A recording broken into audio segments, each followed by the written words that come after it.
It is Friday, February 9th, and Yes, it sir. is Pastor's Roundtable. Good evening, gentlemen. Good Good evening. Good evening. Good evening. evening. All Good to be right. back. It Good to is have good to you. be back. Indeed, indeed. Good to see you both, and good to see those of you that have joined us tonight on the, oh man, I forget, which edition is this?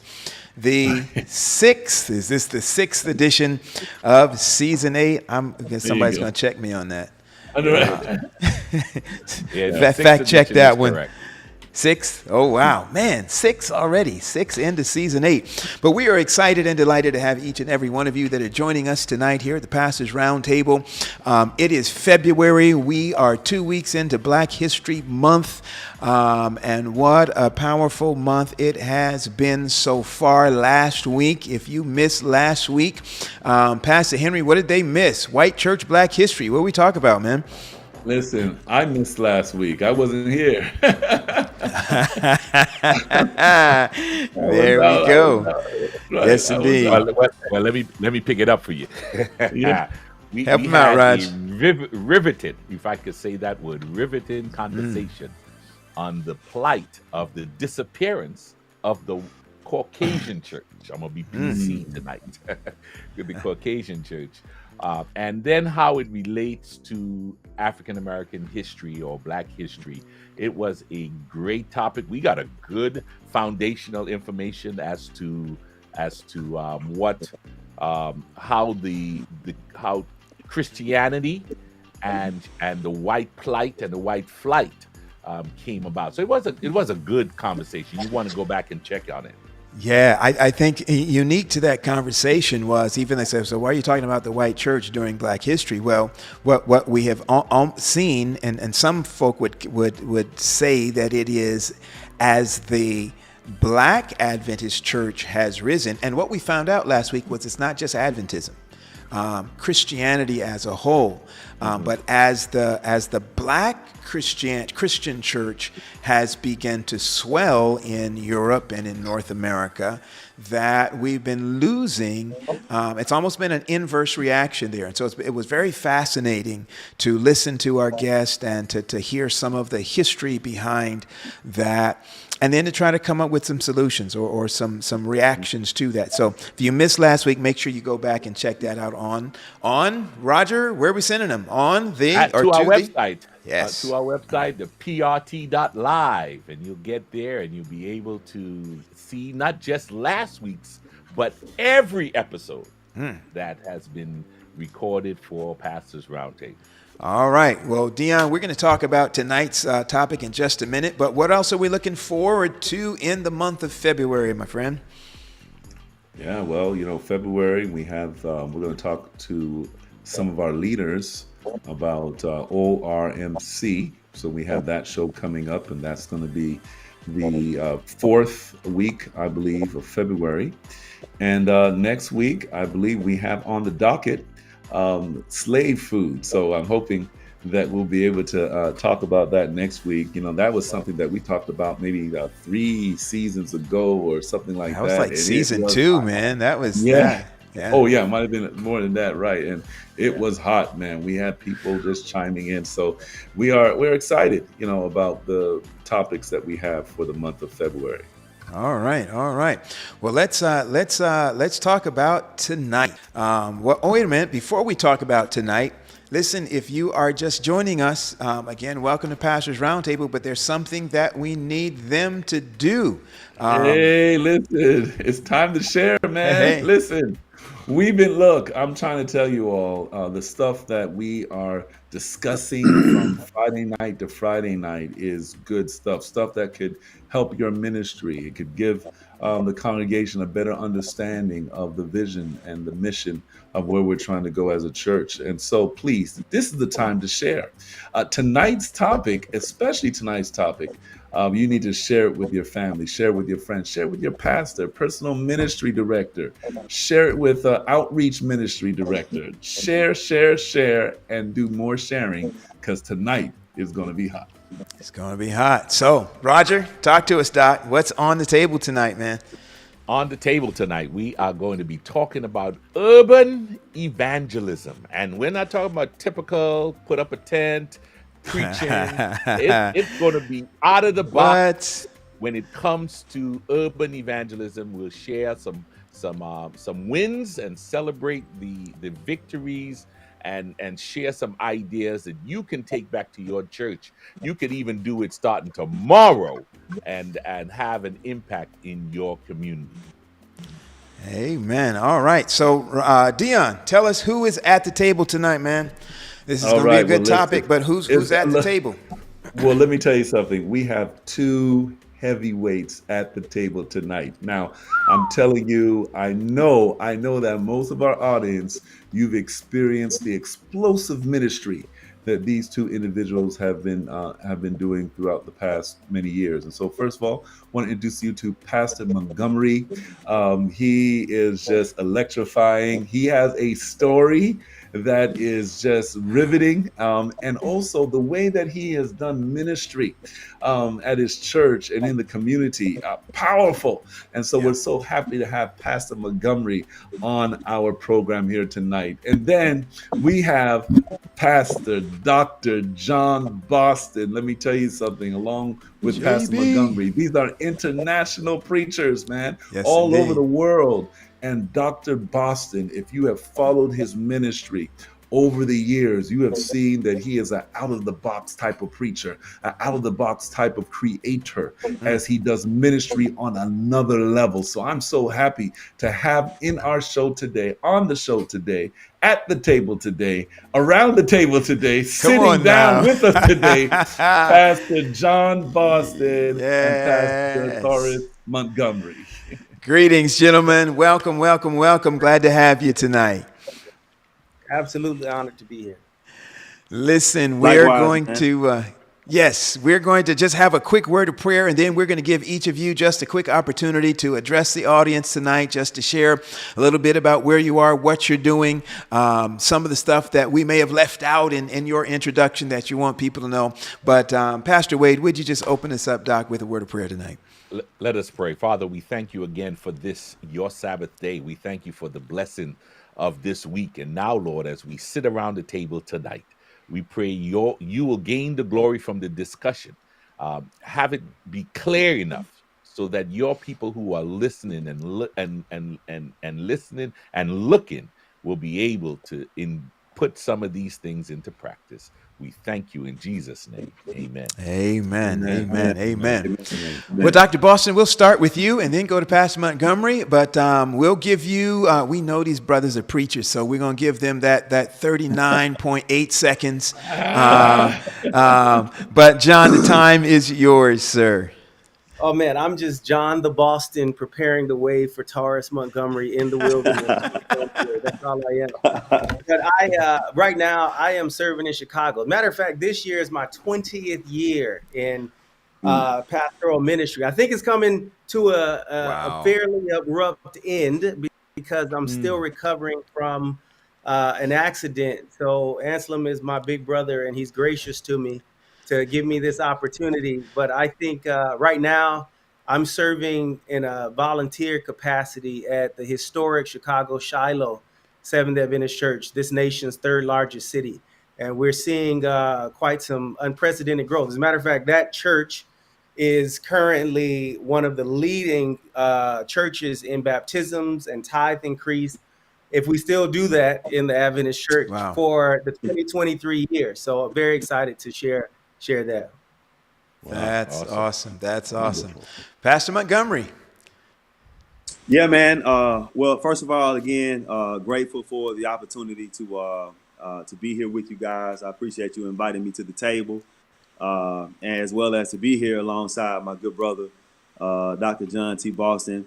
My pastoral ministry experience over the last 11 years I was here in Benton Harbor, Michigan, at the Harbor of Hope Seventh-day Adventist Church, which is essentially an extension of the Pioneer Memorial Church on the campus of Andrews University.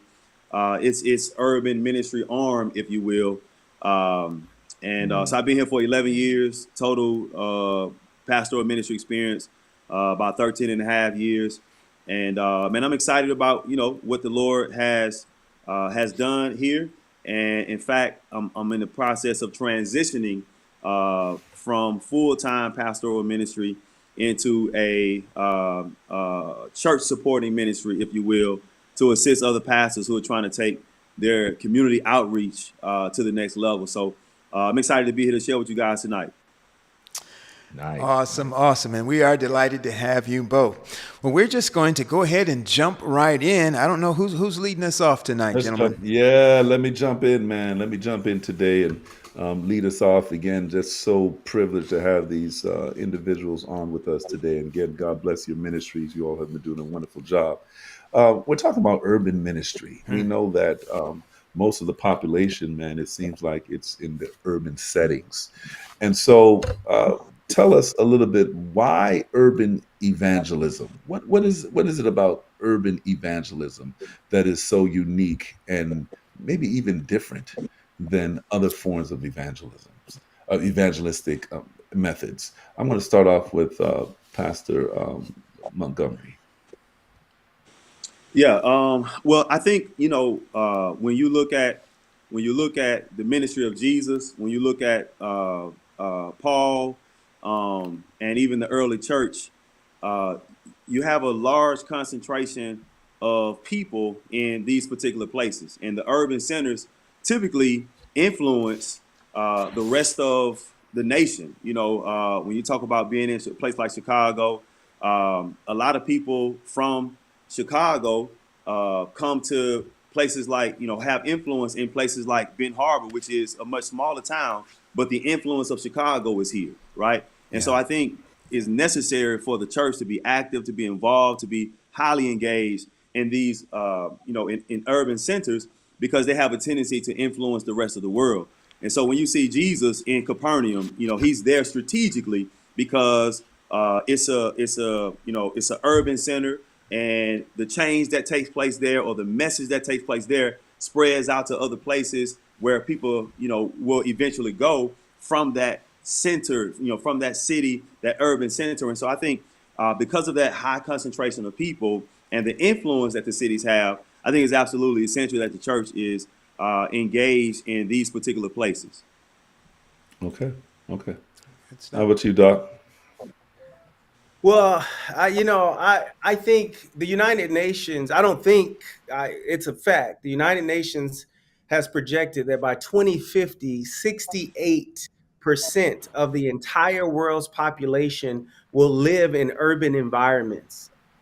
I think it's so significant that the maker of the universe is building one big holy city Come on now. to Come put us on. all in. It's gonna end in an urban context, okay?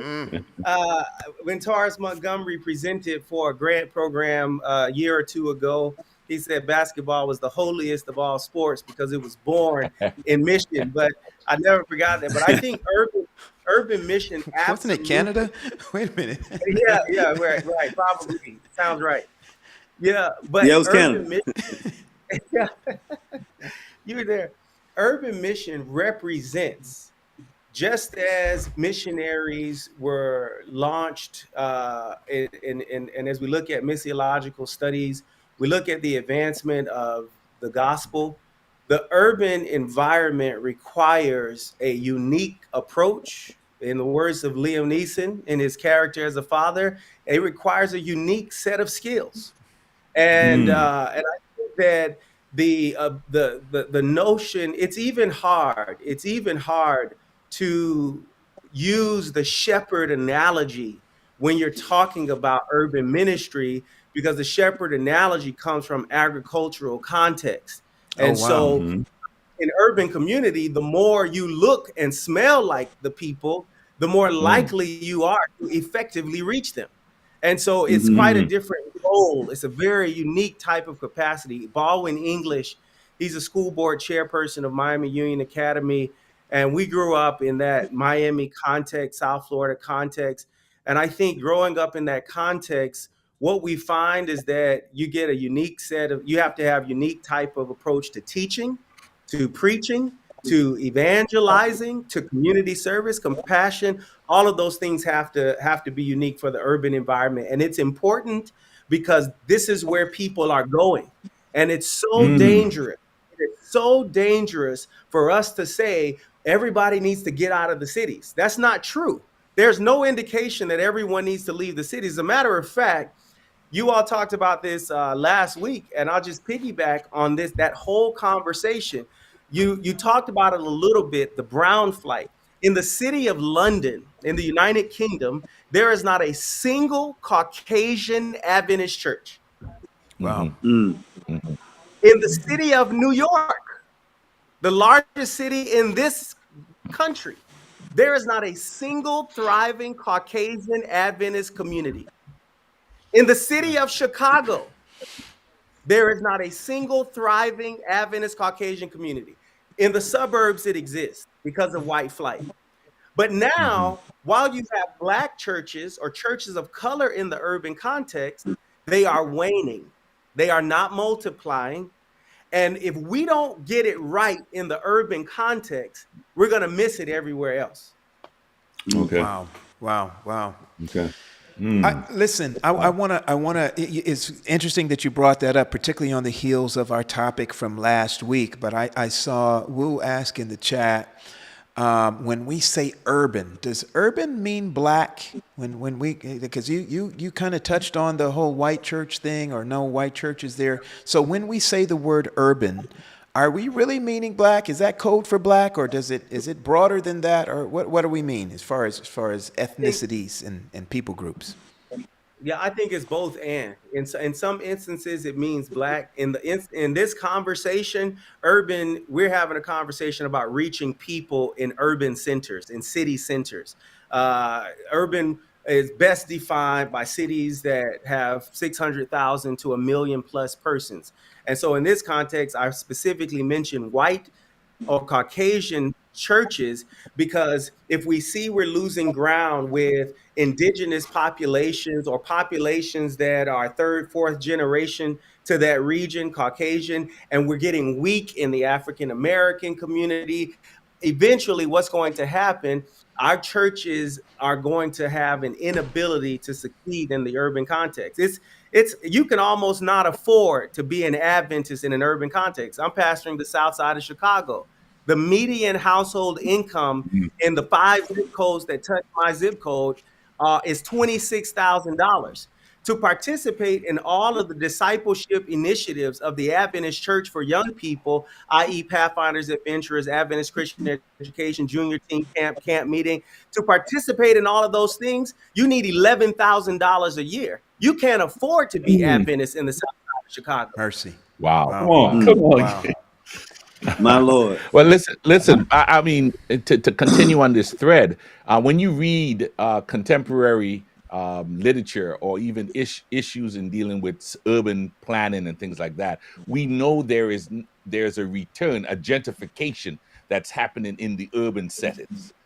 And what I'm realizing, or what I'm seeing as a leader in a regional conference, or a black conference, or a brown black conference, is that our churches cannot reach, or are unable to reach these new converts, or these new members who are coming back, because of, I'm not sure, but in terms of urban ministry, I want to push back a little bit on the fact that urban equals black. I want to say, I want us to be mindful, even if we are doing an urban ministry, is the urban ministry for everybody, or it's only for a certain group of people? Any one of you can answer that. Yeah, well, I don't think John was saying that it's only black. I think I think he defined it as, a place where you have about over 600,000 people. And so I would agree with you in that is not just black people, but it's anybody who's living in that, that type of area. And what I find is whether you're talking about reaching black people, reaching white people, reaching Caucasian, reaching Asian or Hispanic, I think at the end of the day, it really boils down to, you being a listener in that community. If you're a good listener in that community and you're able to identify what are the most pressing issues and the most pressing needs in that community, and good listening will give you the opportunity to uncover that, then it doesn't matter who the people group is. I think you're positioning yourself then to be able to reach them and connect with them and serve them. I just think that, as a church, we don't do a good job at listening to our community Wow. as much as we do, because this. I think it has to do with our strong beliefs in what we believe, to be the truth. And so, if you're going to somebody and you have this concept of you have the truth, I'm not suggesting that I don't believe in our message and so on and so forth. But what I'm saying is that you have to have a spirit of humility to really be able to reach people. And to do that, you have to listen. You have to hear before you can give answers. And I think until we learn to do that well, we'll have a hard time reaching any people group. Yeah. Wow. Good stuff. Good stuff. Good stuff. Pastor Boston, anything on that topic? Yeah, Taurus uses the language, the nomenclature of listening. I think the city has a rhythm. An urban environment has a rhythm and a feel and I hate to say it, I don't want to use it in a new age context, but almost a vibe. And just like I spent an undergraduate semester in Greece learning Greek. And when I go to exegete a text, I have to look at several features. I have to look at the history, the culture, I have to parse verbs to make sure I've got the right syntax. And you have to approach city mission the same. You have to exegete the city that you're in. You have to modify. For instance, when I was pastoring in Columbus, Ohio, the state of Ohio funded the Pathfinder ministry.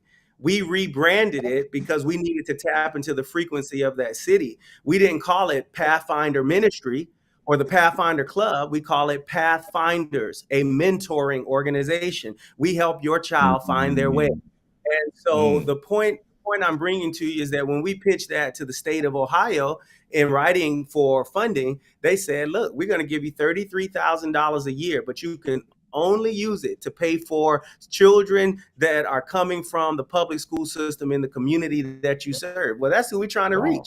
But the point that even right now, we're processing over almost is that for break music? We're processing I was looking for my organ there. What's going on with the organ, man? Talk to us, brother. Go ahead, sir. We're processing over $150,000. We're waiting on right now. We've partnered with the Greater Chicago Food Depository. We had a food bank and it was feeding maybe 25 people a week. But we said we want to go for health equity. And so we got into a space. Shiloh has 68,000 square feet under roof in all of its facilities.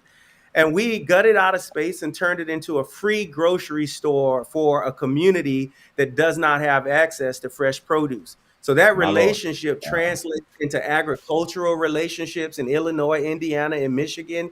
It translates into a dignity shopping experience where people don't have to stand in line to get a bag of food. They can come and sit down in a warm environment in a cafe. Their number comes up on the screen. And that is becoming a model for the next several years for the Greater Chicago Food Depository. The point that I'm making to you is that Taurus says, listen, I say we have to tune in to the frequency of the city. We've got to speak their language. If I said we're going to have an Adventist community service food bank, we wouldn't have got $150,000. It wouldn't have been processed for us. But if I said we're going to have a nutrition equity center, it's their language. And so it's tuning into the frequency of the community that you serve. So continuing in that realm, what are some of the other pointers we would like to share with churches and leaders who are listening tonight? We talked about listening. We talked about tuning into the frequency of the city. What other things can you all share tonight to help us kind of get that list together, what we need to do? Yeah, I would suggest, to piggyback off of what John was saying, I would say that an example of what that looks like is going to so for example, we have a health ministry at the church. We have a variety of outreach, normal things that we typically do in Adventist church, right? And So we were looking for funding and trying to make sure that we're doing things that's addressing a real issue in our community. And in Benton Harbor, gun violence was a big thing, right? It still is a real issue, right? So when I went to the website of the local healthcare system, they have a community assessment report. So I would advise anybody to go look at your local community, your local healthcare system. They typically do a community assessment report.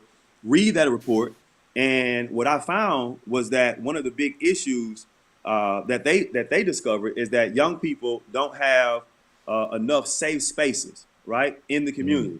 So safety was an issue, right? So I put together a proposal, and I took the exact language that they used in their assessment, and I put together a proposal. And from that proposal, the local healthcare system ended up giving us $30,000 to create what we call safe spaces throughout the different areas, the different projects in our community. And from that, we end up getting another $40,000 from a local Whirlpool. You probably have Whirlpool appliances in your house, right? Well, Whirlpool ended up giving us another $40,000 to go towards building a basketball court on the front lawn of the church, full-size basketball court. That's crazy. We were trying to create a safe space, right? And so that to me, that's an example of if you're going to listen to the city, get into the vibe of the city, get on the same frequency as the city, then you have to learn to speak the language that the people are using in the city to address the problems. From that, man, I got invited to the police chief reached out to me and said, "Hey, man, look, I've been seeing what you guys are doing with Operation Safe Space. That's what we call it, Operation Safe Space. And I would like for you to come and present at City Hall to the city commissioners, to my public safety commission, because I want to adopt you guys' program and what you're doing and try to get more people involved and supportive of it." And that's what we end up doing. So the chief started coming out and being a part of the programs. So I think, finding out what the issue is going to the people who already are trying to address the issue. They've done the research for you. You just got to learn to speak their language and present to them and align your stuff with theirs. Wow. Hey, Pastor Montgomery, let me just step in right here. Why is it so hard? Why does it seem so hard for churches to speak the language of the city? I mean, I just want to hear your thoughts on that, because the way that you are rebranding, our existing ministries so that it can connect with the language of the people is phenomenal. I mean, that's what we need to do. But why do you think it's so hard for churches or even for members to speak the language of the city? Like you're speaking the language. I want you to ask me that too when he's done. Go ahead, Pastor Montgomery. Well, man, I think Dr. Boston after it. I think, man, traditionalism, when you've been doing something a certain way for so long, it's kind of hard to break out of that.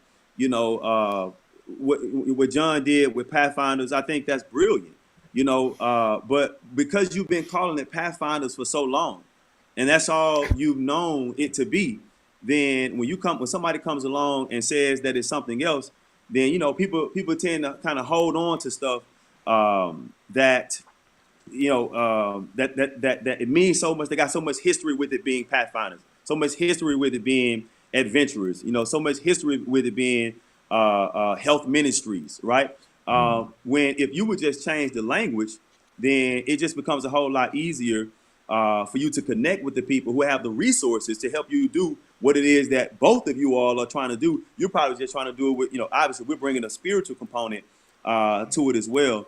And so I think traditionalism is probably one, man. And again, we don't do well with just mingling with people. And our most of our relationships are with other church folk, and we just speak in churchy language all the time. So I think those are two reasons, man. Pastor Boston, what do you think? Well, let me say hello to LaDanya Gilmore. She's an active member of Shiloh, and she's absolutely incredible. Sister Gilmore, if you got this, please tell me in the comments. And then I saw David Willis on here, once a member of Shiloh, always a member of Shiloh. And so we miss you and we love you a great deal. I'm gonna say it a little differently, only because I'm a little older than Taurus and I can get away My with it. Lord. And I probably don't have a job anymore anyway, so I might as well just say it. We have the powers of darkness are used best by people in church leadership. Wow. We Mercy. are our own, we are our Ouch. own worst enemy. We're our own worst enemy. You have a mindset that is insular and isolated, and we promulgate that in the leadership selection in the local church. There's nothing spiritual about our nominating process. We choose people that Stop it. represent Stop it. factions of the church. Stop Even it. our pastors are not assigned based on the needs of a city. They're Mercy. assigned based on the needs of a church. There's Huh. something absolutely aggregately, if you Wow. put it all Ooh. together, wrong with this approach. And it's going to take radical sacrifice, meaning Wow. people My, without my, ego, my, my, my, willing my, to my. step out and do something different. We made Adventist Christian education free. There is not a day that the people in leadership who have been in leadership in the school for many years do not complain about that. There's not a single day. Mm. The money Mm. is pouring in, it's coming in to cover the students, but you have this mindset, well, we're gonna foul the children that are in the school and we're trying to protect them from the world. Our schools were never created to protect our children from the world. They were created to deliver children from this world. Wow. And so for me, I think that it requires a sincere, gracious, and loving honesty about what we're dealing with. And fundamentally, what we're dealing with is, and I said this the last time I was on the Pastors Roundtable, it's mine. I wrote it, but anybody can take it and use it. If we aim for the church, we will miss the city. But if we aim for the city, we will reach the You church. hit the church. And Come that's on, preacher. fundamentally what you got to do. Aim for the city because your church members, hopefully, are residents of the city, the region that you're trying to reach. And so if you aim for the city, you will reach them. But if you aim for the church, you'll miss everybody. You'll miss them all. My, Lord. my. Oh man, John and Taurus. Wow, this is this. Hey, listen, if you're just joining, no, we're gonna take that break a little later. Can I add just one little something to that, Dion, to your question? I think that part of that reason why it's sometimes so hard for us is sometimes it's what we do with Scripture. I'm reading during the Christmas season the Luke chapter 2 story. I read beyond the Christmas story in Luke chapter 2. You get to the end of that chapter. Jesus is 12 years old. He's come into Jerusalem for that first Passover. His parents leave. They can't find him. They go back. They find him doing what? And it's often how we answer the doing what that gets us into some trouble. We typically say that when they found him, he was sitting in the temple teaching, dropping knowledge and doctrine and theology on the scribes and the Pharisees and telling them where they needed to be. But when you read the text, John, what it says is that when they found him, he was sitting in the temple listening to the doctors and hearing what they had to say. And so it's that thing, Pastor Montgomery, that you said. He was listening to the people. And then it's the next verse that says that they were astonished at his wisdom, astonished at his understanding. But they weren't astonished at his understanding until he had taken the time to sit down and talk to and listen to the people that he was trying to minister to.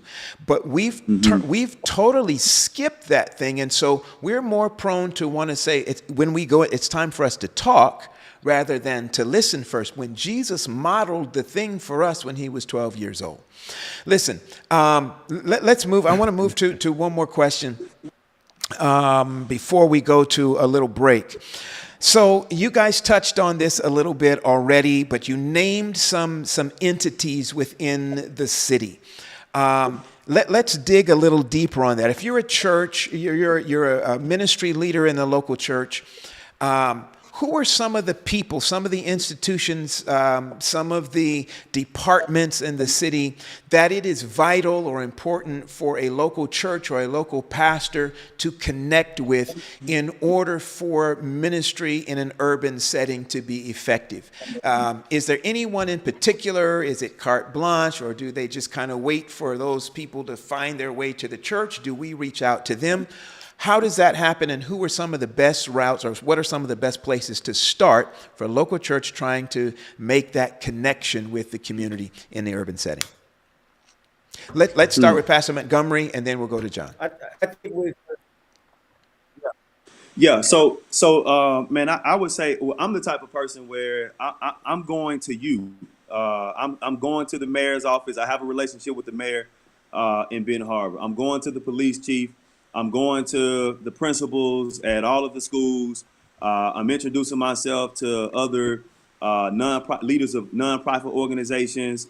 And sometimes, you have people within your congregation who can connect you with those people because they may work in those particular spaces. But those are I'm going to the healthcare, folks. But I think a lot of it really depends on where, as far as a starting place is concerned, a starting point is concerned. I'm going to where I feel the Lord leading us, what issue or what problem I feel the Lord leading our church to address. And the people who are in government spaces or whatever institution, I'm going to them first because I'm trying to dig a little deeper into what the issue is and present myself and my church as someone who's here to try to bring forth solutions. All right. John, you have any addition to that as far as who are some of the places that churches or ministry departments, whether it's community service or a health ministry department? Oh, we lost him. All right. Well, we'll wait for him to come back. Yeah, he should be. I'm assuming he'll be right back with us. So while we wait for that, particularly Taurus, you kind of alluded to the fact that you're moving from a church pastorate to a community full-time community activist. Share with us a little bit of the impact that your urban ministry that you were doing as a church pastor. How did that affect your decision to say, hey, I'm gonna step away from organized church and I'm gonna do this thing full time? Yeah. Well, man, I'll say that it really goes back, man, to just my God's initial call on my life. I didn't grow up in the church or anything, man. I didn't have that privilege. My house burned down when I was 16. Best thing ever happened. And I say that because, I was in the world drinking, smoking, robbing, stealing, all kind of crazy stuff from 12 to 19, house burned down. And Adventist family let me and my family come and live with them. And that's how I came to know the Lord, right? At 19, I gave my life to the Lord, felt called, went to Oakwood. Well, I majored in theology, but I didn't want to be a pastor. Shout out to Pastor Doggett, man, because Pastor Doggett is really the reason. He's the person that showed me that there's more freedom in pastoral ministry than I originally realized. I wanted to go start a nonprofit organization and do work in the community since I was 19, 20 years old, right? But going into pastoral ministry, it gave me, I think God used it to like ground me. And when I got here to Benton Harbor, it was just became a laboratory, if you will. I didn't look at it then, but kind of looking back after 11 years of serving here, it became a way for me to, use the gifts that God has given me in terms of mobilizing people, in terms of being able to connect with the community that I lived in. And because of the things that have been happening over the years, I've had a number of pastors reach out and say, hey, man, look, can you come and do a workshop? Or can you come and, show me how you guys are doing what you're doing? How are you able to raise money? Man, we had a contract with the state where at least $300,000 passed through my church because we were positioned we had a reputation. The people came to us and said, "Hey, man, look, we see the work you're doing. We've got funds we want to give you to help distribute water in the community because we kind of had our own version of the Flint water crisis, and so it was from doing those different things that I got to the point where it's like, man, you know what? I do want to go and help other churches. I do want to go and take these calls to assist other pastors and how they can do this stuff.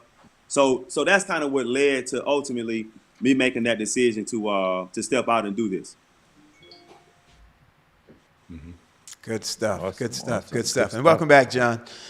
Thank you. All right. All right. Let's you got a throw that question, question Paul? at John as well, Right. Roger, since we. So John, yeah, what we were talking about was how did you make that transition? I know you were pastoring, then you went to Australia, you came back, and now your mindset, you're thinking outside of the norm. What are some of the things that go through your mind as you make this decision to really go all in urban ministry? Literally, what we're asking.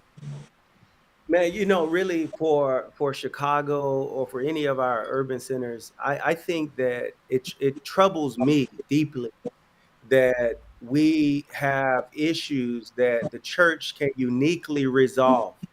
Yeah. We will never outgive the government on food. We won't outgive the government Wow. on housing, but Right. the government will never outgive us on transformation.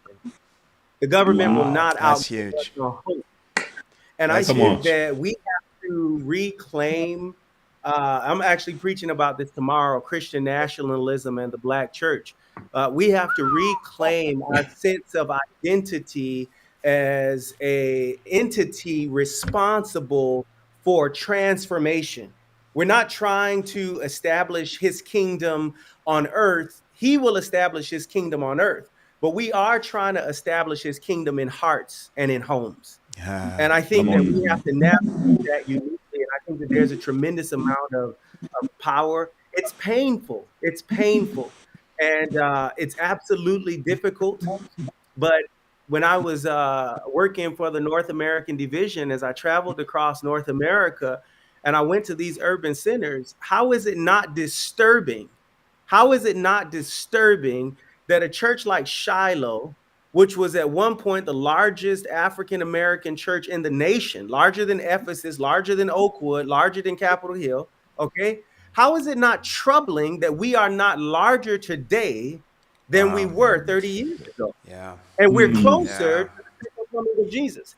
Is it Man. not troubling that we can walk into any urban church? And when I say urban church, I'm talking about in downtown proximity of the 5 largest cities in America, and we don't have a single packed church in those contexts? There's something dangerous Wow. about that. When I say Dangerous. packed, okay, let me qualify what I'm saying. Because I do know some churches that are packed in urban contexts and in the Bronx and in Brooklyn. But if I go to Mexico and there are no Mexicans in the church that I visit, then there's something wrong with what I'm John, doing. behave, Come on man. Come on.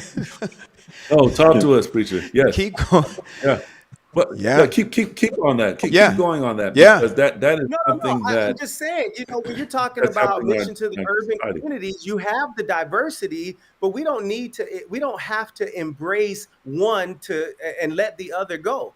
It's not a dichotomy. There's no dialectical tension. We have to reach them all. But if we can't reach, and we're talking in America, if I was in another country, I would be saying the same thing for that present company. But if we can't reach second generation young adults and youth of migrant communities, and we cannot reach Americans in America, then we have already begun to see the weakest parts of the history of our church. And I think that that's what's happening. I think it was okay to the blacks when the whites left the city. Then it's okay to the blacks when they commute back into the city to go to their church.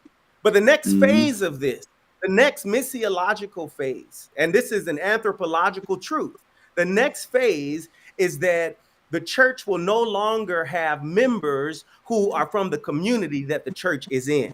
They commute in and they got to drive over the drunks and the prostitutes and the gangs and the violence to get to their church. And so they then become completely insulated. You might as well build a bridge from the suburbs to the church, because they no longer have the ability to reach the city they serve, because they're not reaching the people in the city they serve. I'd like to push back just a little bit on that, John, Yeah, because that's what we hear. because here's the pushback that we will often hear. Or maybe you can explain this. Why is it important for me to, or for the church to have to live in the city to be able to reach the people in the city? Like physically live. And I'm saying this on the backdrop because a lot of us here know that we've got counsel from Ellen White about moving out of the cities. She's not saying don't reach the cities. She's saying, yeah, have centers in the cities, commute into the cities, but raise your food, raise your kids, raise your daughter outside of the cities. But there's not a command to abandon them, but to work them from the outside. You also see examples of Jesus, of Paul, of the biblical, of the greatest evangelist ever, Jonah, going, and he doesn't live in the city. He's coming from the outside. He's doing work in the city, and it's successful. It's not working. So how do we wrestle with the backdrop of those scriptural examples that we have, as well as the counsel that we have? Is there somewhere in between? What do we do with that? Yeah, there's never such a rigid context that we can't consider the broader approach. And I think what we're dealing with is there are people that are absolutely called to the cities. 30 years ago, the Shiloh Church rented an apartment in the building, 2 apartments in 2 different buildings on the block, on 71st block. Y'all know Shiloh. And they used those apartments to do Bible studies and minister to the residents of that apartment building.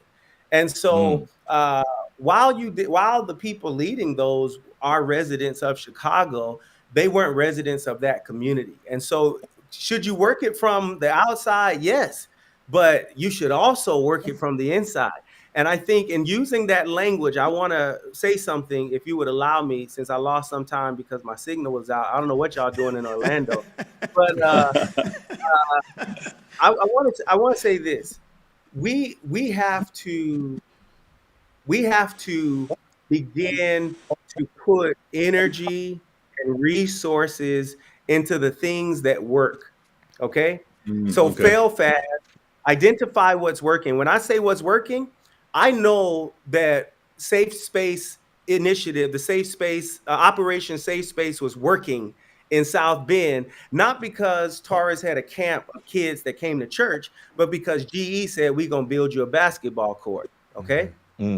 I know that at the Shiloh Seventh Adventist Church in Chicago on 71st and South Michigan, I know that on Saturday mornings, we don't have Sabbath school. We don't have vacation Bible school. Okay. We have both and something called Free Saturday Kids Camp. So we changed the name, but the discipling initiative is still in place. So we're fighting childhood poverty and nutrition inequity. Elder Tyrone Barnes cooks Thursday to Friday so that those babies can have grits and eggs. We have kids that come to this initiative on Saturday mornings because that's the only hot breakfast they're going to get all week. Okay. So the point that I'm making to you is that if we had just kept doing Sabbath school, we would have been fine, but we would have been dead in 10 years. And but by refocusing and tuning into that frequency, we put ourselves in position to respond. So the people that volunteered, they do drive in from the suburbs. But if you're going to drive in from the suburbs, don't drive in from the suburbs to have church with people that drove in from the suburbs. Drive in from the suburbs to reach people that aren't living in the suburbs so that God can change their life. So he can transform them and they can move to the suburbs if they want to. Good Right. stuff. So Good let's stuff. listen. Let's talk a little bit about the pushback. What kind of pushback? We're dealing with particularly in our context, Adventists. Both of you are in Adventist churches. Typical. Well, I would say Shiloh is that typical Adventist church in a sense. It's changing, Not and anymore. Taurus, Taurus, you were in a church plant kind of setting. But Hmm. what kind of challenges or pushback did you get when you said, "Hey, we're not doing Sabbath school anymore. We're having a children's camp on Saturday morning"? What kind of resistance did you receive? Well, man, not a whole lot to be quite honest with you. My church is made up of a lot of young adults, and because of that, we have a connection with students who are coming from the university, but not just that, but I've been here for 11 years, man. So we created a culture of thinking outside of the Wow. box, and so I didn't have. We got to a point where once we started doing things that were outside of the box and people saw that those things were working, it put a culture in place where we just do things differently, period. And so it became a lot easier to move things forward and get things done because we weren't necessarily fighting against 40, 50, 60 years of traditional history, that could have, that oftentimes stand in the way of trying to get some of these things done. I Wow. can we highlight that point though again, Taurus? You said you've been there for how long? 11 years. Wow. So and then you said you helped that helped you to shift and change the culture. Is that something that Absolutely. can be done in the typical? I know it's been a long time since I've been out of seminary, but when I got to seminary or came out of seminary, the average tenure for a pastor in North America in a district was 2.7 years. 2.7 years was the average tenure. How long does it take you to, in general, to shift a culture, either one of you, to get to that place? Well, I think for me, because I'm a volunteer, I don't take a salary or a stipend. There's some considerations that are in place, and that's probably what it requires. You have a church. It's essentially in a half life, and everybody Mm, still thinks like, oh, we the great Shiloh, and we were the first black church in North America. You just because you first on the corner don't mean you're gonna own it. And I think Mm. that what we're faced with at Shiloh is that there is a generation, like when the temple was rebuilt, there's a generation that remembers what it took to do urban mm, ministry. Ah, They Mm. remember what it ah, took. And so they're willing. I'm with Taurus. I find it. I think maybe I am personally upsetting to people, but I think generally Shiloh wants to be the church for that come community, on, and I come don't on. find it difficult to navigate that part of the equation. They want to be great and have a great impact. And I'll tell you, man, one of the things you got to do, trim the fat, cut funding and energy and effort for the things that aren't doing what the church is called to do. I ain't having no Mhm. women's day at my church if the city ain't invited. We're not, and it's not my church. I mean, I'm a member of that family. I don't want to say it like I have control. I have no control. I serve the vision of the people at Shiloh. And Mm. my responsibility in serving that vision is to find out how to match resources, which is my gift, with what God has asked them to do. And so my point in saying that is that I'm not going to put any energy, and I don't think a church should put energy into things that are not going to do what the church is called to do. wow, good stuff. Man, Well, that's good listen. stuff. On that note, we're going to ask our guests to sit tight for just a minute, 2 minutes. We're going to be right back. Don't go anywhere. We just want to take this minute, this moment to shout out our Listen. audience again. Thank you so much for joining us on this 9th day of February 2024 for this edition of the Pastors Roundtable. We're excited that you joined us tonight. Roger, if oh mercy. This thing was listen. This thing. This. Listen. I told y'all.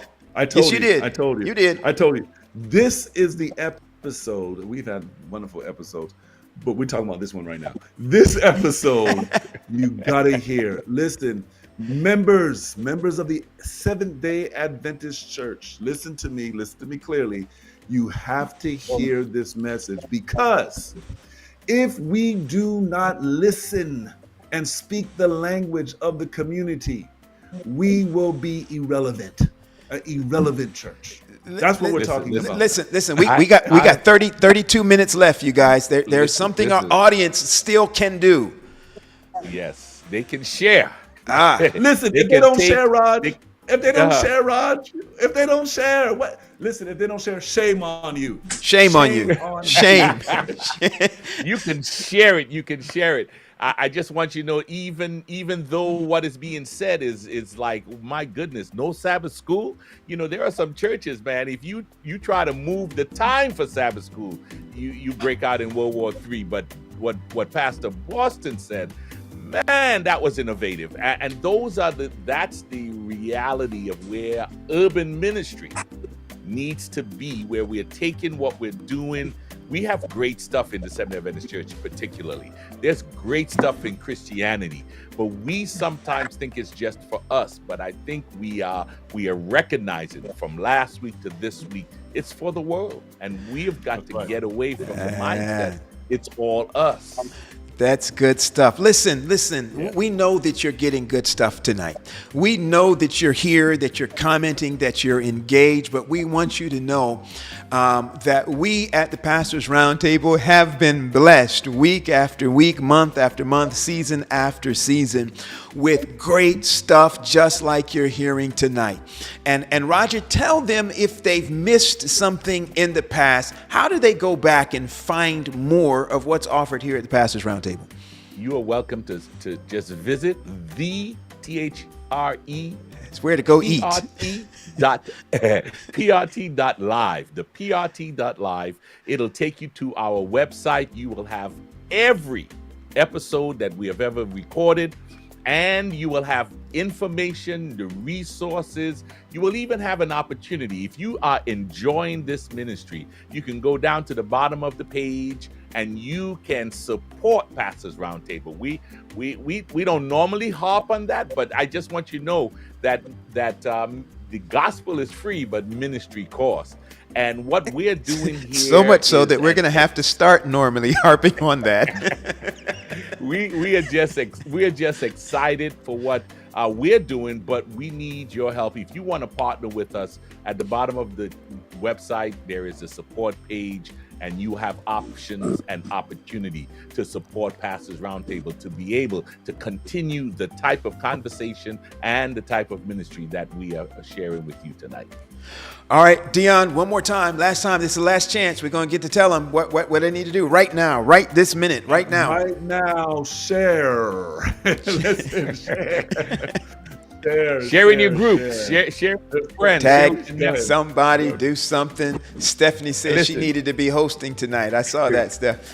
And listen, if you can't share it, just like it. You know, just hit that thumbs up on Facebook. Just like it on YouTube, and subscribe to the. Just do whatever you can to let the algorithm know you are interested in what you're hearing. All right. We are delighted and excited to be joined tonight again by Dr. John T. Boston and Pastor Taurus Montgomery.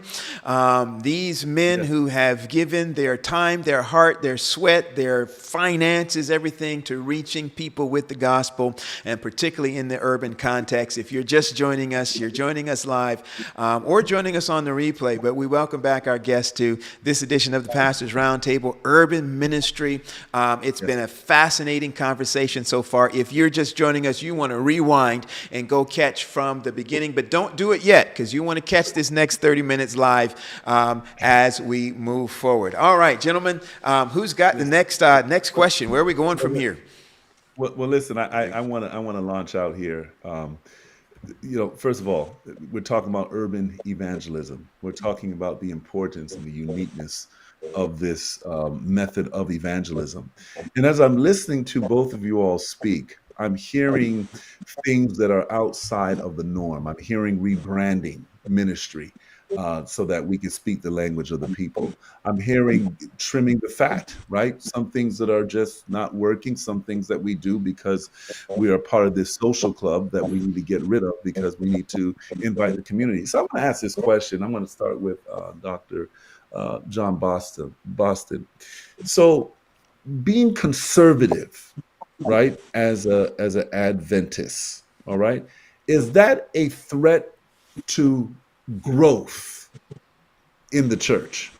Okay, being a conservative, and if you can kind of define that and just kind of just talk about that, but being a conservative, is that a threat to urban evangelism or growth in the church? Because what you all are talking about, No you're hard talking about questions something tonight, John. No, Dr. Dion C.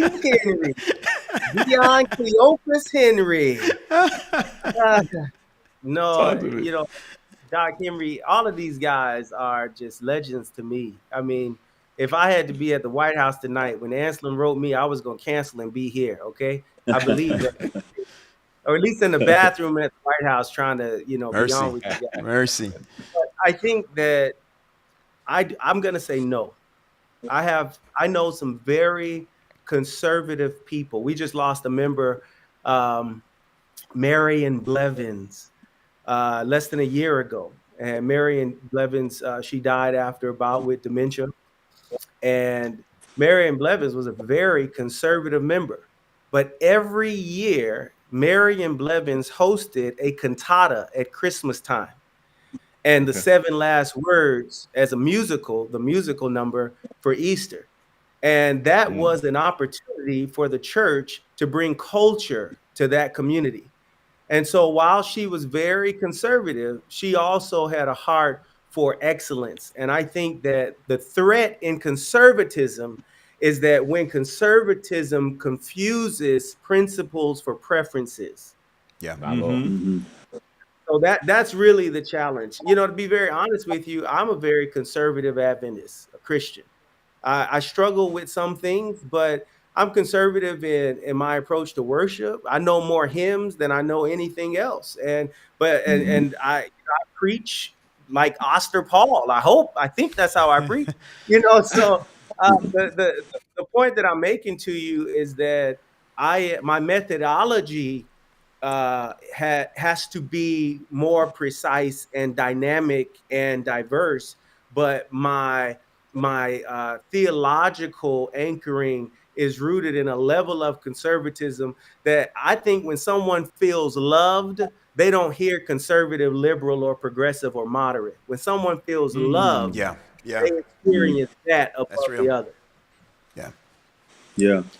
Yeah. No, I agree with that, John. I think I remember Dr. Doggett used to say something similar in that he was very he was conservative in his theology, but liberal in his methodology. Methodology. Yeah. I think generally speaking, when you think about the word conservative, you're trying to hold on to something, you're trying to preserve something.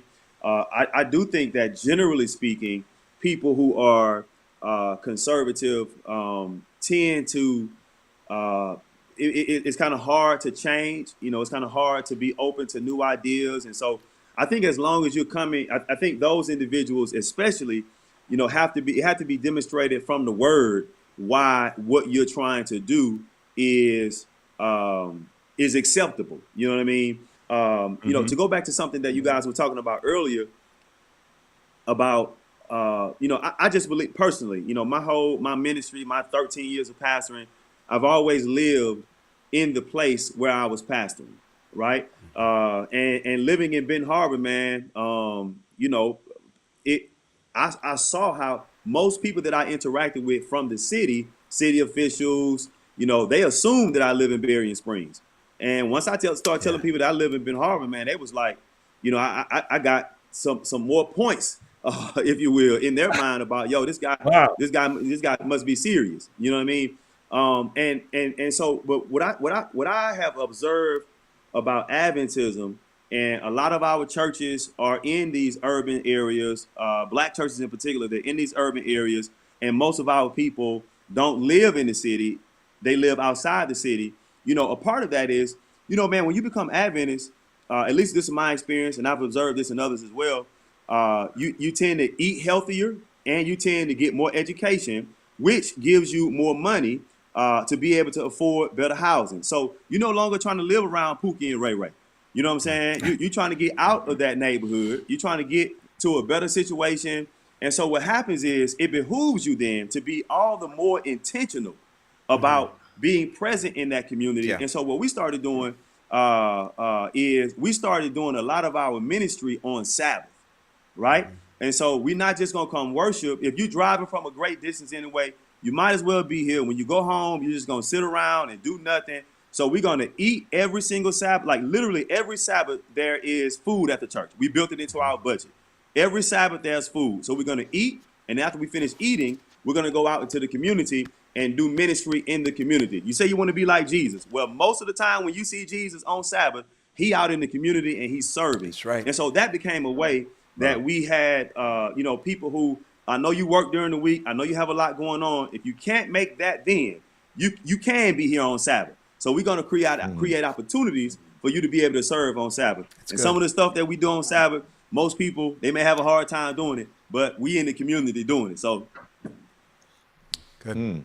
Wow. Listen, you know, we talked about urban ministry. We talked about the now, and the elephant in the room now is the use of technology, AI, things like that. How can technology and digital tools be leveraged to enhance urban ministry efforts?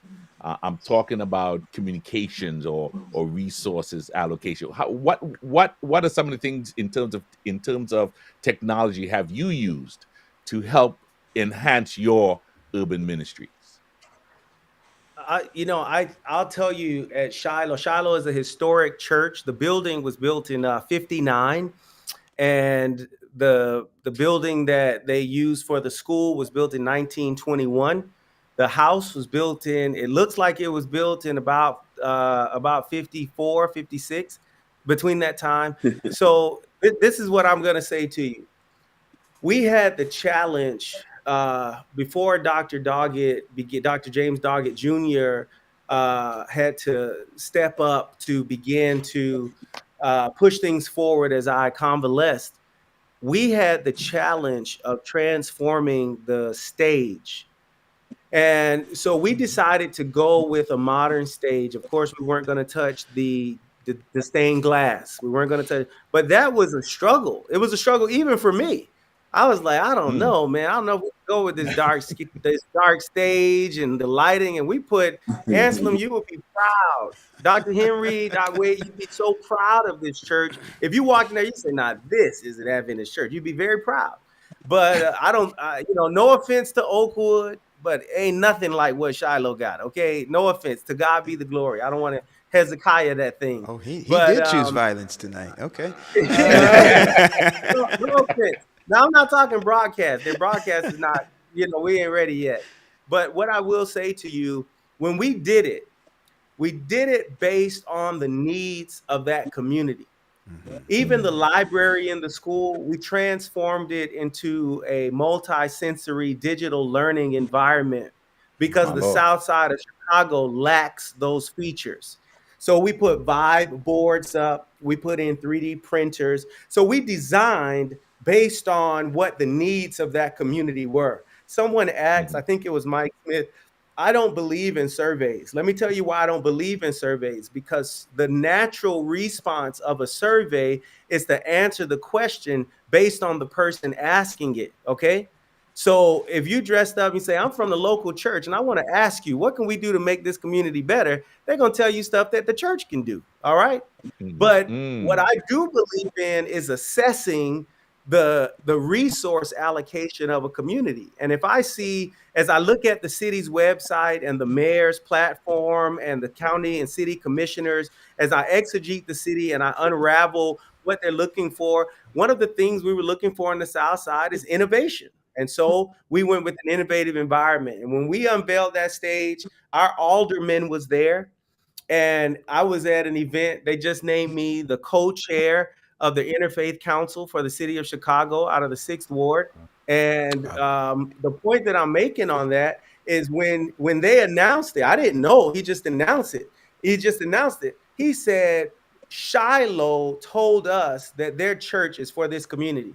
And so when we have our state of the ward and our state of the city events, that's where we're going to do them, because they built a stage for us. Yes. Because we didn't, Come when we on. need a Yes. nice stage, Yes. we can't find one in the South Side, in that ward, because Dr. Hannah is 3 miles away in another ward and he's in another orbit. Okay. But you have the point that I'm making. So that's one of the ways that we have used technology. We use technology modalities that were on the radar of initiatives in the ward that we serve, and we could do it faster than they could do it. So we got there first. Wow, nice. Wow. Nice. Montgomery, how do you? Yeah, use man. technology? It 2 ways. One, just the from prior to COVID, we started broadcasting. When I say broadcast, I mean like just putting out stuff online. But I tell you a bigger thing, man, that has been of service in terms of using technology, and that has become using technology to help other organizations in our community, nonprofits who struggled with their online presence, who struggled with producing videos and content. That became a way of us helping, other organizations, and they began now to look to us to assist them with creating videos for stuff that they were doing. And so, anytime a grant came around, I've had a young lady who we work with in the community. Every time she found out about a grant, she's sending that our way, and we've been able to be blessed from getting funding because we used our technology, our space, for them to come and record videos, for them to produce videos, for moving forward what they were trying to do, and it ended up being a blessing to them because we had the resources to be able to do it. And so we've used it, social media stuff, Facebook ads and all that type of stuff. But it really became a blessing when we started helping other people, and it turned around and blessed us because we got money from grants and stuff that they would send our way. Wow. Listen. I am going to go back and rewatch this episode today and make this a required viewing for my church board. Man, this is good stuff. Good stuff, guys. Yeah. All right. So as we're getting. Go ahead. Now, I was going to say, if you listen to Taurus Montgomery and you hear what I'm saying, and there's some people I want to thank because it's never a one-man show later before we close. But if you listen, you hear that money comes when you speak the language of the people in the city. God stores up the wealth of the wicked for the blessing of the righteous. Right. Come on, preacher. Yes, sir. Yes, sir. I need to find my organ. One good indication that you're on the right track. One good indication that you're on the right track is that money will start coming. If you're doing things and resources aren't showing up, shut it down and do something else until resources start showing up. Wow. I am mad my organ is gone. Somebody. This is what really is needed. Yeah, right. Wow. So I don't know, Raj, if you had a question, but I have a question down here. Go ahead. You go ahead. We'll start. Okay, so we gotta get ready to land the plane, but you go ahead. Okay, so again, I'm gonna start off again like this, and I think I said it for the last 3 times. You all have been doing a phenomenal job. Okay, phenomenal job in touching the community and listening to the language. Now, there is a transition, though. Pastor Montgomery, you talked a little bit about your transition now to a more, versatile and ministry where you're not, there in that local church.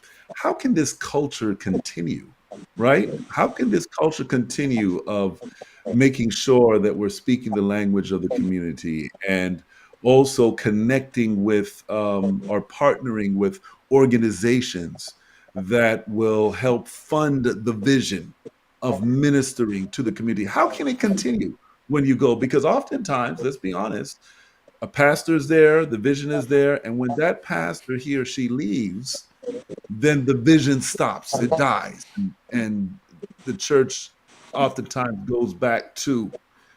How can it continue, Pastor Montgomery? Yeah, yeah. So one of the things that a benefit that I've had is again being here for 11 years, and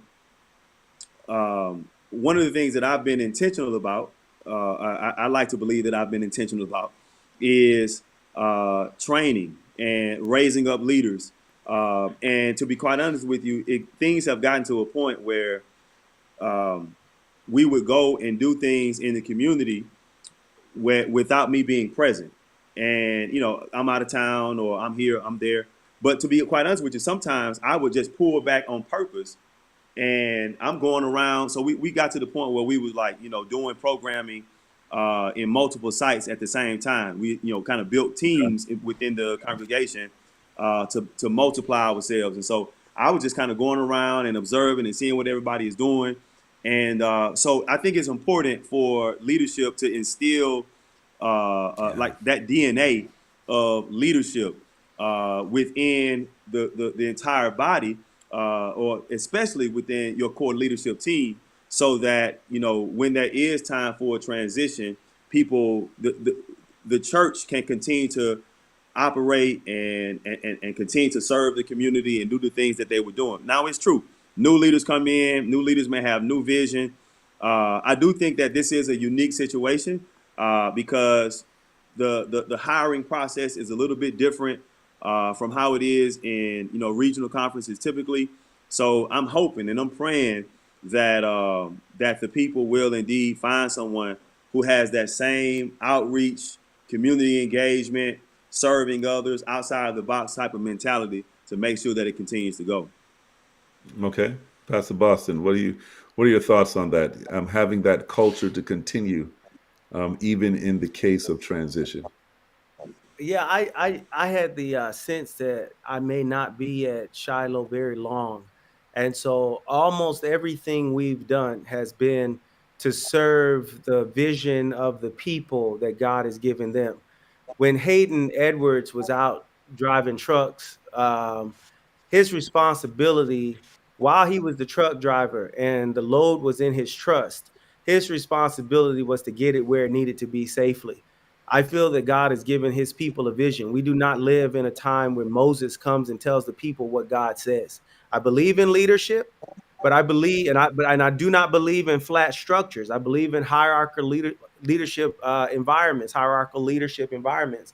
But I believe that when you, just like you're looking for the work in the heart of the city, you listen to what the church is saying that they want and that they need and that they've been trying to do, and you try to figure out how to serve that. I think pastors, since this is the pastors round table, would be best served in the perpetuity of their efforts and the propagation of their efforts if when they arrive, the effort is not hitched to the notion that I give the people the vision.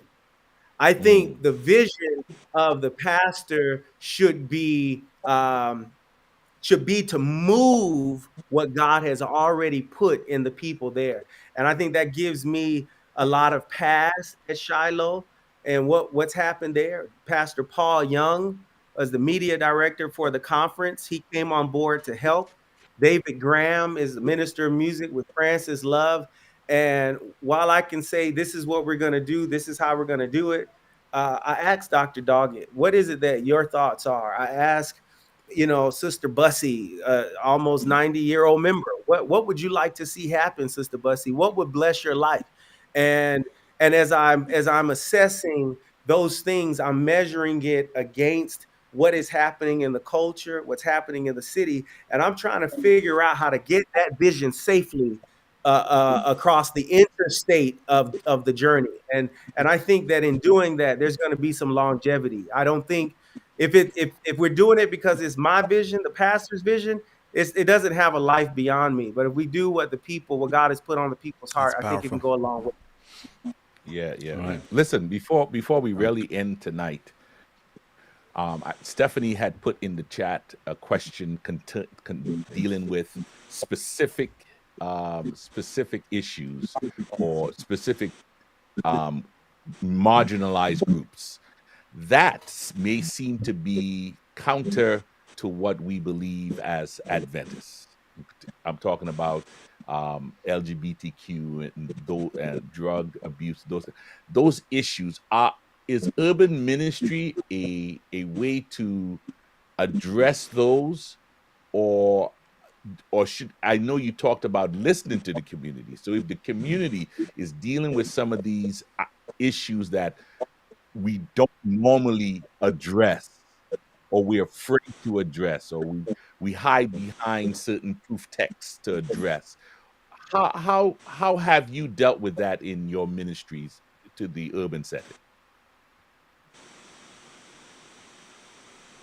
Yeah. Anyone? Well, I'll jump in real quick. I have a quick answer. I think um, it's important to do what you can do well. Dr. Carlton Bird has often said, "No witness is better than a bad witness." And so, if you're going to step out for a specific ministry, do it well. Right now, we essentially have one primary ministry that is a 52-week evangelistic initiative, and that is kids camp on Saturday mornings. That is our anchor ministry, and we're building it, we're developing it. Last year, Shiloh saw 76 baptisms or professions of faith because of the families connected to the children that we're reaching through kids camp, and it attracts the types of persons that we believe God has called us to reach, and they're from all Come different on. walks of life. And so my point is that you should do ministries that are specific to the needs of the city, but you should never take on a ministry that God is not only. Sometimes God calls you, but He has not yet equipped you. So don't do what He's Mm. called you to do until He equips you to do it. Well, Pastor Montgomery. Yeah, I'm still trying to understand the question So so that so was being so asked. to make it even plainer, there are some issues in the community that we as churches don't touch. Mhm. LGBTQI, some of those ministries or some of those needs that the local government is saying, hey, we need to provide services to some of these other groups. But our churches say, no, we don't want to get in the midst of that. How do you deal with that in an urban setting if we are supposed to be listening to the pulse of the city that we're ministering in? Got you. Yeah. So I think that if a church is being called to serve to address that particular issue, and they have the gifting, they have the experience to be able to address that, then I think that a church needs to do that under the leading and guidance of the Holy Spirit. I think that one of the things that the church has done a bad job at is loving that particular community and being gracious towards that particular community. One of the things that I have found in conversations with other pastors, interactions with other people from sermons that I preach, and people coming in to respond to me of just how unsafe the church has been for Mm. years. I was talking to a lady yesterday. She just called me out of the blue and was telling me about how her daughter was molested when she was 6 years old. Well, she was telling me about her daughter is in her 40s now. She was telling me about some issues that she's dealing with her daughter. And I said, well, it sounds to me like something happened to your daughter. Can you tell me what happened? And that's when she said, well, she was molested by an elder in the church, and that went on for years. And what I'm saying that to say that the church, in more cases than not, has become a very unsafe space. You know, people don't feel free to be vulnerable, to be transparent, to be authentic. And so I think that, man, it could be a powerful thing for a church who feels called to be a space where they're not condoning or agreeing with that particular community, but they are providing a place where you get loved on. And let me tell you something, man. One of the biggest flexes of my church is this. Some of the you can come to my church and you're gonna smell cigarette smoke. You're gonna smell people who just stink. I'm talking about people who smell like man. I've had people walk in the streets, man, with poop all over them. But they found that this place, from the drunkard, the crackhead, the you name it, somehow, some way, we tend to attract these kinds of people. You know why? Because it's safe. Yeah. It is Yes. safe. And so I'm cool with the sex offender finding my church to be a safe space.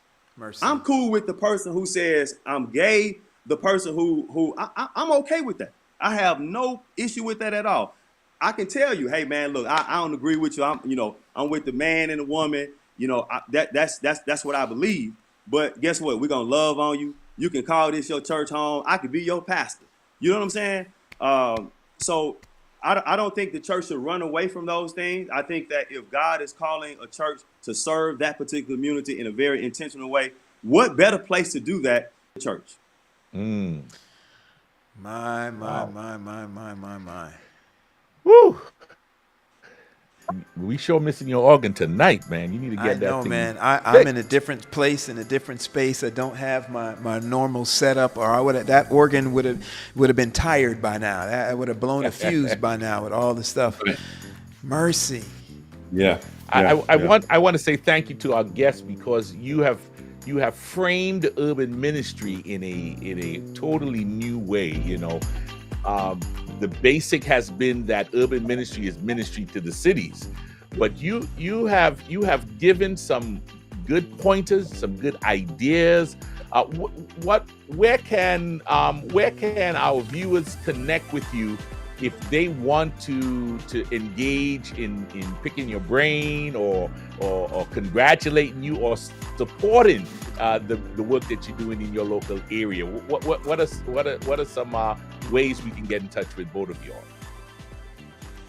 I have a phone dedicated to. I got two phones. Let me give you my phone number that you can just call at any time. All right. Drug dealer, hope dealer. Hey, it's 269-923-9274. That's the fastest, easiest way to get in touch with me. 269-923-9274. I'm on social media, Taurus Montgomery. Instagram, YouTube, Facebook. You can reach me those ways as well. But my phone number, 269-923-9274, is the best way to get in contact with me. All right. Yeah, my journey is so difficult and complex right now. Y'all just call Taurus. Call Taurus Montgomery. I got nothing for you, man. I got nothing for you. Yeah. But I hope that we can reach out to Shiloh Church. Yeah, sure. Yeah. We can reach out to Shiloh in Chicago. Yes. Yeah. Gentlemen, listen, it has been an honor and it's been a pleasure. Yes. We have been enriched. We have been inspired. We've been motivated. We have seen the heart of Jesus through the hands of you. That's right. And so thank you so very much, not just for being on the round table with us tonight, but thank you for allowing God to use you in so many powerful ways over the years. We know that God is going to continue to bless your efforts and to enlarge your territory. Again, thank you for sharing with our audience tonight. I know that they have been richly blessed and inspired. That's right. For our audience tonight, it is not too late. I know we're going to be off the air in about 2 minutes, but it is not too late for you to share this stream tonight. Somebody's going to be blessed in the replay. And so make sure that you share it.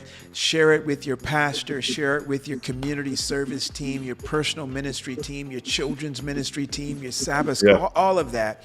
Share it. Make sure somebody else gets to participate in the inspiration or be bathed in the creativity and innovation that you have listened to and that you've heard tonight. Our community of faith, our community of fellowship will be enhanced by it.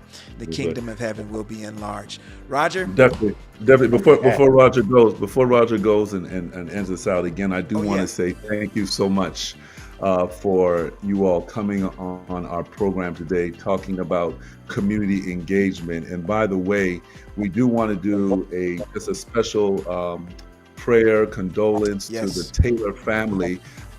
Pastor Tony Taylor passed away, community advocate, doing great work. I remember about a year or two ago just sitting in a community meeting with him. And so we definitely want to pray for his family, that the Lord will hold them up during this time of bereavement. And again, to you all, listen, keep on sharing the love of Jesus, man, and the way you're doing it, because people are hearing it. And by God's grace, when Jesus comes, we'll be able to see his face again. So thank you so much. Yes. Again, thank you to our viewers tonight. If you enjoyed the show tonight, please put it in the chat so we can feel the love. Remember to go to our website, theprt.live, and you can rewatch, you can share, you can watch on YouTube, Facebook, and you can go to the bottom and support Pastors Roundtable so that we can get this out to more platforms and more opportunities. Listen, thank you to our guests. Thank you to our guests. Next week, we're going to continue with our Black History celebration. You don't want to miss that. Next Friday night at 8 p.m. Eastern. Make sure you're in this same space where we at Pastors Roundtable are excited to partner with you, where we strive to make ministry relevant, resourced, and real. God bless. Take care, everybody.